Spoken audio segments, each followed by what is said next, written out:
Assalomu alaykum, kanalimiz hurmatli obunachilar, hurmatli do'stlar. Bugungi roligimizda 4-dahada Lavons maktabi yaqinida joylashgan 4 qavatli binoni 4-qavatida 2 xonali alohida bo'lgan kvartira bilan tanishib o'tamiz.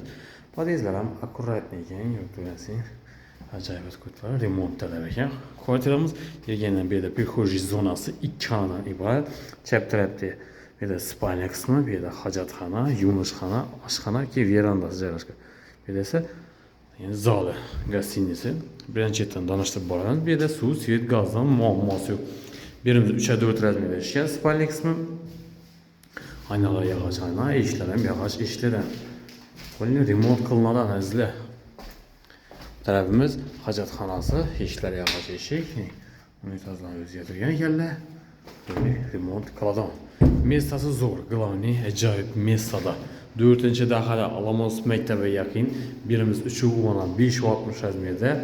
Veranda qismi tarafimiz 2,6 razmerda ishgan verandamiz ham. 2,6 razmerda ishgan. Polni remont qilinadi. Sizlar tarafimiz esa oshxona qismi bo'ladi. Oshxonamiz ham kichkina emas, birimiz ham 3,5 razmerda bor. Gaz sho'shlari qo'yilgan. Bir de gaz plitalar ham bor. Suv, svet, gazından muammosi yo'q. Transportlardan muammo yo'q. Yanından 18, Saraygandan 19 marshrutlar ham yuribdi. Birimiz yumishxonasi, bir de avgust ham bor, suv cho'chiklar ham qo'yilgan. Bir de bilasizlar, bog'cha maktab hech tomondan muammosi yo'q. Zo'r mesada, shahrimizni xalq markazi, remont talab ekan. Kimdir do'rgalardan bo'lsa, telefon qilsangiz, mulk egasini yoniga olib kelamiz, o'zlari bilan savdolashib olaverasizlar. Narxi 295 milyon so'm aytilib turibdi, ustida kelishib beriladigan yeri bor. Dokument ham tayyor, 100% odalar o'tadan bo'lib turibdi, aldansa. Hech qanday muammosi yo'q, tayyor. 4 qavatli binoni 4-qavatida xonalar alohida bo'lgan 2 xona kvartira. Lavons maktabi yaqin.